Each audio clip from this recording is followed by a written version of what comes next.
The space around Outpost Delta 19 was supposed to be safe. The stars glimmered cold and distant, the asteroid field drifted slowly, and the human miners worked without fear. No one on the night shift saw the danger coming. A lonely warning beacon blinked red at the edge of the system. It pulsed once, twice, then went dark.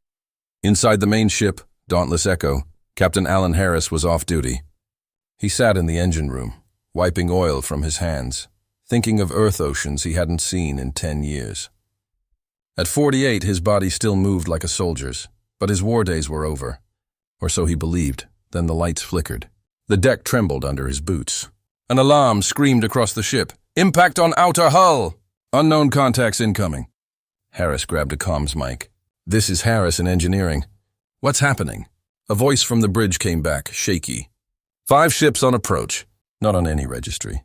They're fast. Before the words finished, a blast hit the Dauntless Echo. Metal groaned. Sparks flew from control panels. Harris felt the old instinct rise like fire. He dashed to the weapons locker he had secretly kept stocked, because he never truly trusted peaceful space. Up on the viewing deck, young technician Elena Varga stared out at the stars. Sleek black warships slipped from the void, their engines glowing blue like shark eyes. She whispered, "They're beautiful." Just as a second blast tore through the docking ring, the Vortans had arrived. Everyone had heard the name. Predators of the Outer Rim. But nobody thought they would strike neutral territory. Especially not a mining ship. Why here? Elena gasped. Because we're human, Harris muttered. The first boarding claws slammed onto the hull. Cutting tools hissed. The airlock doors began to glow red as they melted. Inside, miners panicked. We're not soldiers, someone cried. Harris's voice cut through the chaos. Deep, commanding. You are now. Grab anything that shoots. Move to choke points. Seal the inner hatches. We hold the line here. 3 older crew members nodded. They had the same look as Harris. Ex-military. Ex-police. People who had survived hard places. They moved without hesitation. You, Varga, kill the lights in Corridor B. You, Goran, set the welding drones to patrol mode. They turned their ship into a trap in minutes. The Vortans expected an easy slaughter. They poured through the breached airlock. Tall, armored, reptilian creatures with plasma spears and hard-ridged skulls. But instead of frightened miners, they met darkness, choke points, and pulse fire from above. Crack. Zap. 2 Vortans fell before they even realized humans were fighting back. Elena crawled along a maintenance shaft, dropping makeshift flash grenades Harris had rigged from mining charges. Go back to your nest, she shouted, as another Vortan stumbled into her trap. In engineering, Harris hacked into the ship's old defense grid, bringing dormant drones online. He rerouted power from the drills to the emergency turrets. Turrets hot, he muttered. Let's see how you like this. Turrets popped from hidden panels and spat white-blue bolts down the corridor. Vortans roared in shock. Their sensors read civilian ship. But this was no ordinary crew. Within 20 minutes, the boarders were retreating, dragging their wounded. The black warships pulled back from the asteroid belt. One limped away with smoke trailing from its hull. Silence returned, broken only by the hiss of cooling metal and the ragged breathing of human defenders. Harris stood in the ruined airlock, pulse rifle still warm in his hands. Elena approached, her face pale but eyes burning. We did it, she whispered. He nodded once. They'll be back. On the bridge, Harris recorded a message. His voice was calm but hard. To Earth Command, Outpost Delta 19 attacked without warning. Hostiles identified as Vortan raiders. Civilian ship defended itself. Losses: 4 wounded, 1 dead. Enemy driven off. This was no accident. He paused, staring into the recorder. His green eyes looked older now, colder. If they think humans are easy prey, they're wrong. We survived Earth. We survived each other. We will survive them. He sent the message.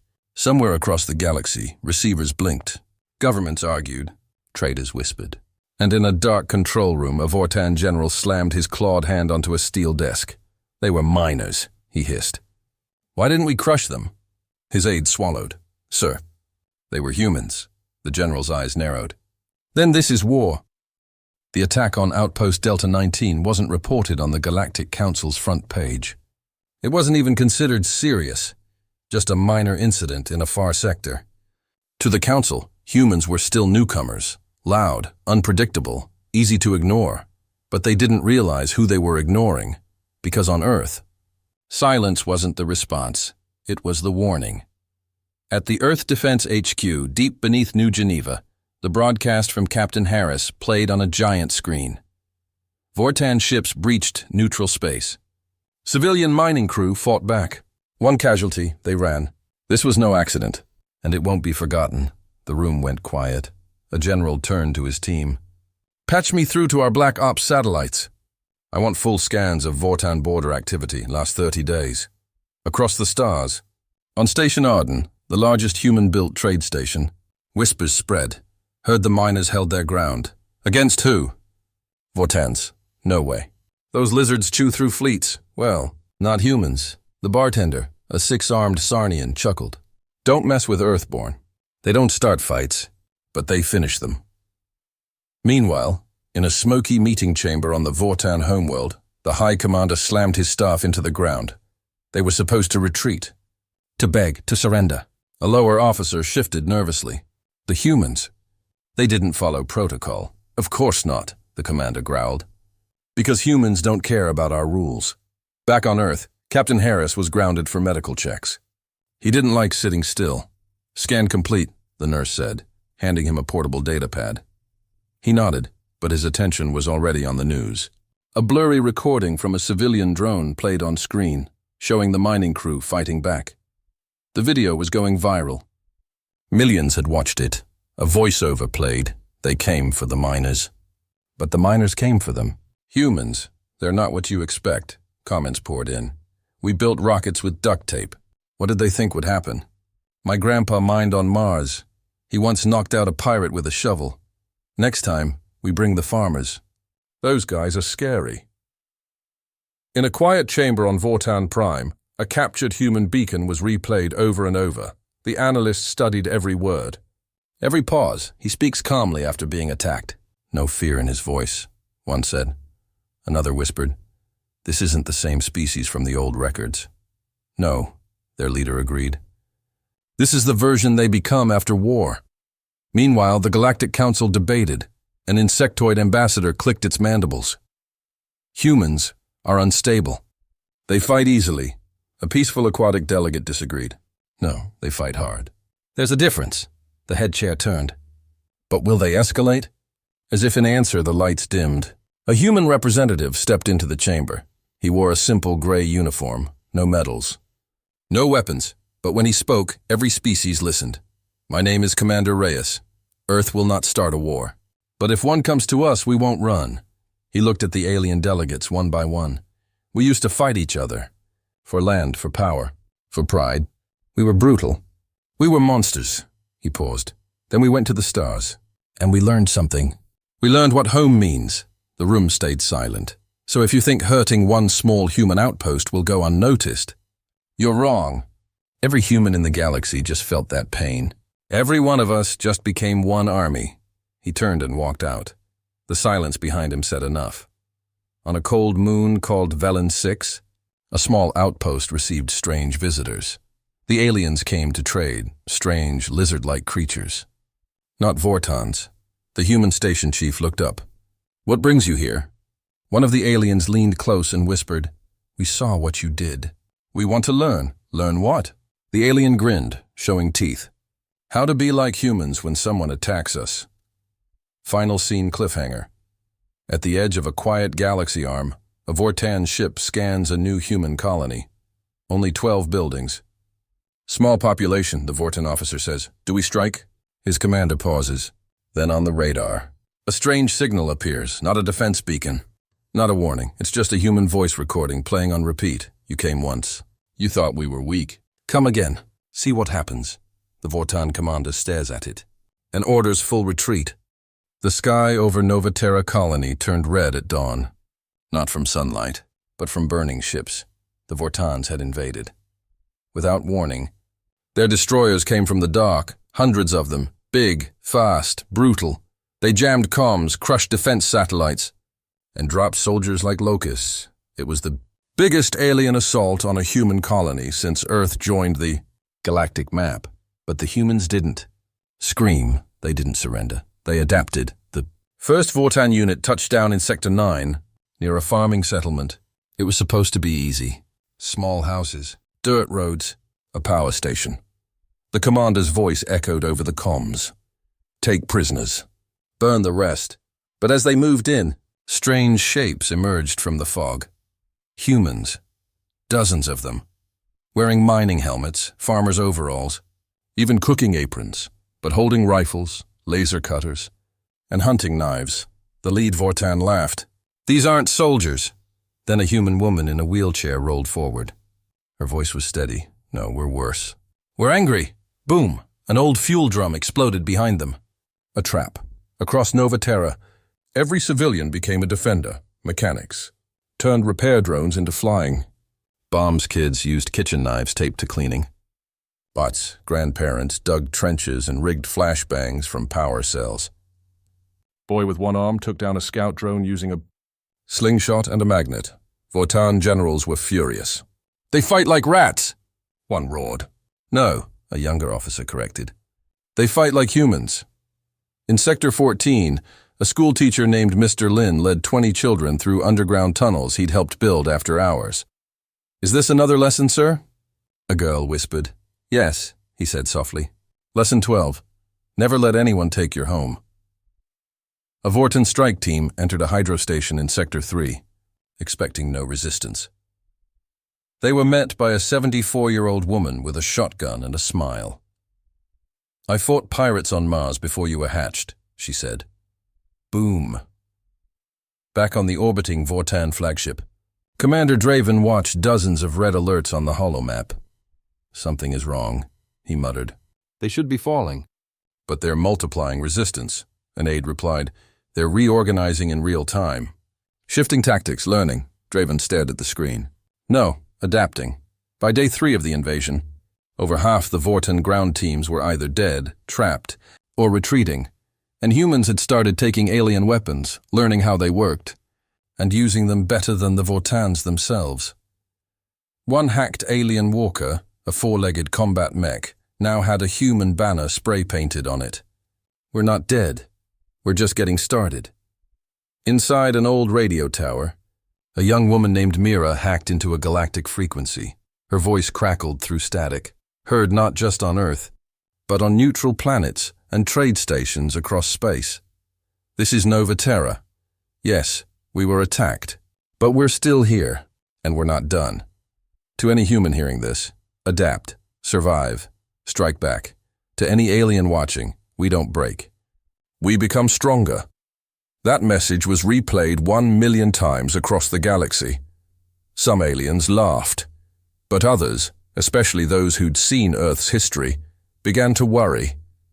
Meanwhile, in a ruined street, a group of human kids helped a wounded alien soldier, a Vortan, whose arm had been crushed in battle. Why? Are you helping me? He asked, confused. One girl replied, because you're not trying to kill us right now. The soldier's eyes filled with something he hadn't felt in years. Shame. On the 7th day, the main Vortan fleet left Nova Terra's orbit, not because they were defeated by armies, but because they were overwhelmed by chaos. Humans didn't fight like anyone else. They used everything. Every wire, every drone, every kitchen tool, every memory, every loss, every tear, and when the dust settled, the colony still stood. Not perfect, not untouched, but alive and furious. Final scene cliffhanger, inside a hidden Vortan war chamber. Generals reviewed footage of the failed invasion. One paused a clip. A 9-year-old girl throwing a plasma grenade with perfect form. Another showed a man using alien claws as tools to dismantle a scout drone. This isn't war, one muttered. Another corrected him. No, this is evolution. And we just taught them everything we know. The Vortan Emperor leaned forward in the dark. We started this, but we will not survive it. The Vortan Council had no idea what was coming. After the failed invasion of Nova Terra, they expected negotiations. Maybe apologies. At worst, angry human diplomats demanding compensation. But they didn't get that. They got silence. And that silence was the sound of humans preparing for war. On Earth, beneath the Andes Mountains, in a command bunker that didn't officially exist, Admiral Tessa Lin stood before a black screen. Dozens of commanders were connected by encrypted feeds from colonies.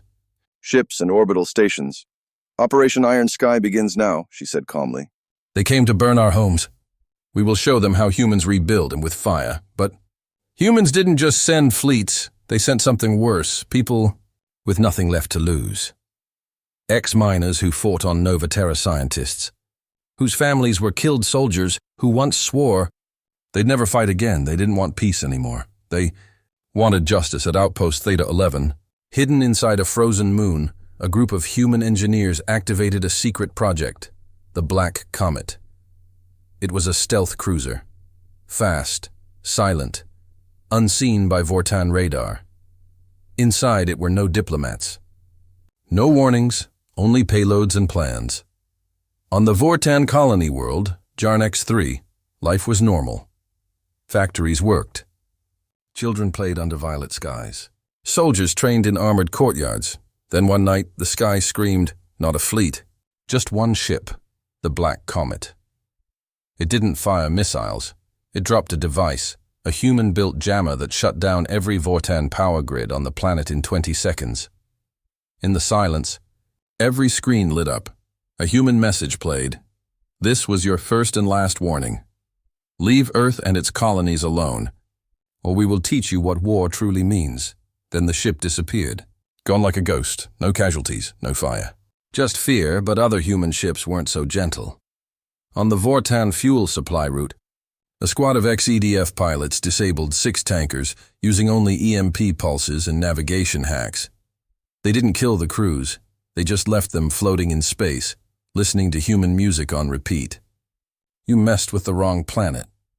In the Galactic Council chambers, tension rose fast. "Humans are destabilizing the region," one delegate hissed. "They are retaliating without approval," cried another. The human ambassador stood up, calm as ever. "We didn't ask for approval when you ignored our screams. Now you'll listen to our silence." Meanwhile, in a hidden base orbiting a neutron star, Captain Harris, the same man who fought off the first invasion, led a team of veterans. They weren't part of Earth's main fleet. They were unofficial, unregistered, invisible. Their mission, infiltrate Vortan space and hit their communications array. No more propaganda, no more control. The plan was risky, stupid even, which meant it was perfect. During the mission, they were ambushed, outnumbered 6-1. But Harris grinned as he looked at his team. "Just like old times," he said, and then the impossible happened. His team won, using improvised bombs, hacked enemy weapons, and brute human stubbornness. They turned a death trap into a victory. Before leaving, Harris carved 3 words into the Vortan command panel. "We are coming back on Earth." A video started going viral.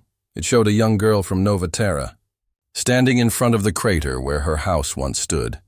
She said nothing, just held up a drawing. It showed Earth on one side and alien ships on the other. In the middle, a stick figure human with a hammer, smashing the invaders. The caption underneath read, "You woke the wrong species." Final scene cliffhanger in a Vortan war chamber. Their high commander paced.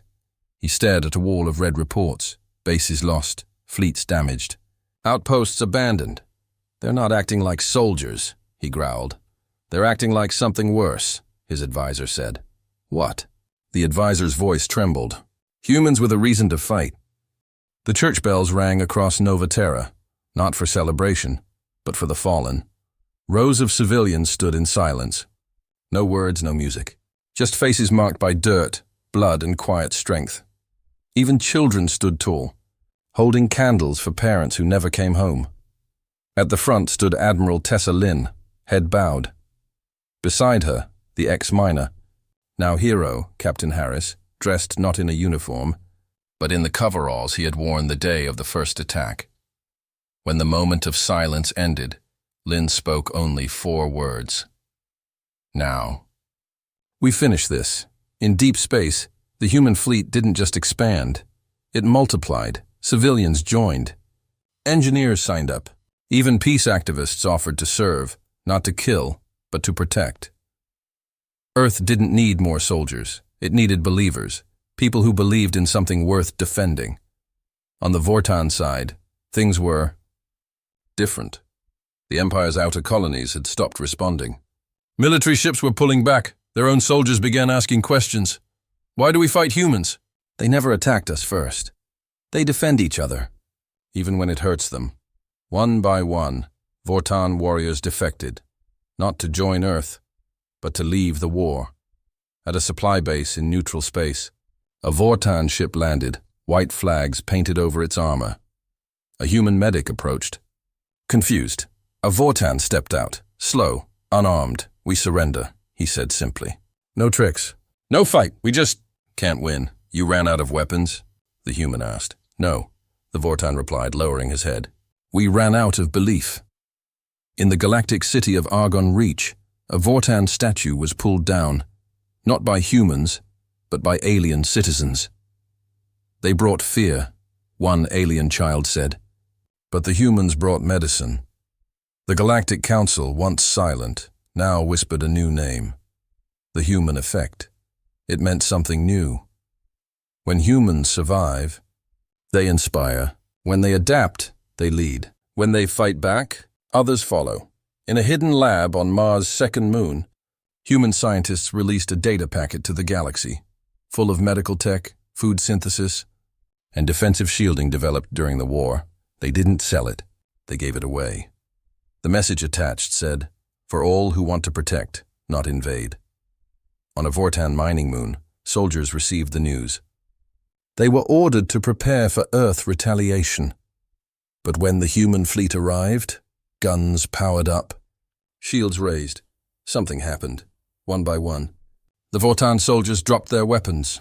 "We're not enemies anymore," their commander said. "We're tired of pretending you're monsters."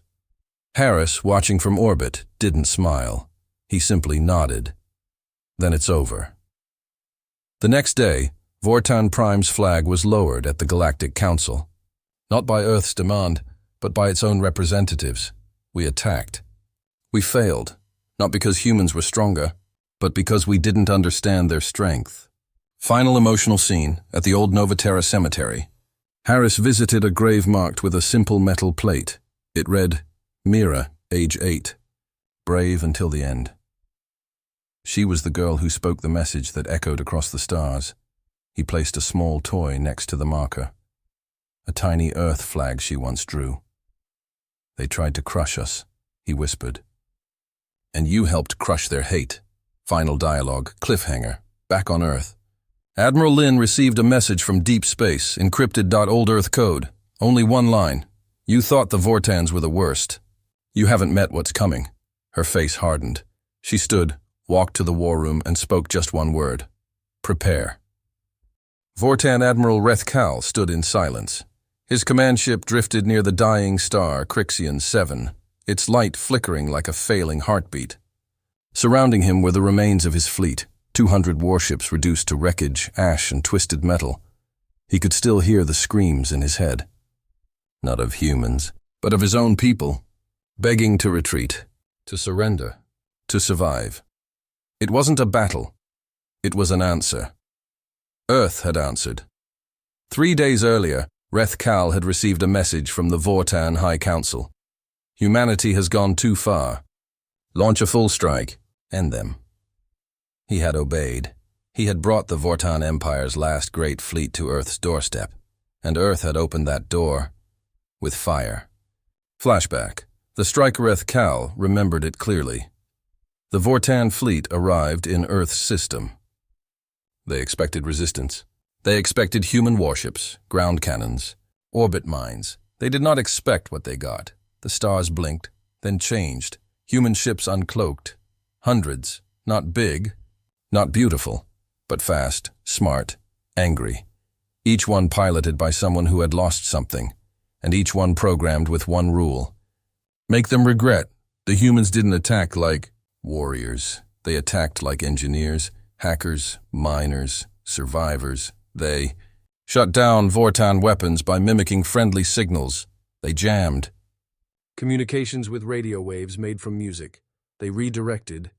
Vortan missiles back to their own ships, and worst of all, humans broadcast the whole thing live to the galaxy, across alien systems. Billions watched as humanity stood alone, and didn't fall. A famous alien diplomat whispered, "Watching the feed, they don't fight to win. They fight to end it." Back in real time, Rethkal knelt beside a broken console. His command crew were gone. His backup fleet destroyed. His empire silent. A message arrived from Earth. "You asked for total war. We gave you mercy. This was us holding back. The next time, we won't." Human side. After the battle, in orbit around Earth, Captain Harris stood aboard the flagship Unity Flame. The ship was patched together from Earth tech. Alien scrap and raw rage. Beside him, Admiral Lin watched the final Vortan ships drift without power. "No cheers?" Harris asked. Lin shook her head. This wasn't victory. This was a warning. "Who to?" She turned. Anyone watching, humanity didn't celebrate. They rebuilt Nova. Terra began constructing hospitals in old battle zones. Earth transmitted free defense tech to neutral planets. Children were taught not just how to fight, but why they had to. The message was clear: we don't want war. But if you bring it, we'll show you what it really means. New enemy rising. Final twist as peace returned. A signal was detected in deep space. Not human. Not Vortan. Older.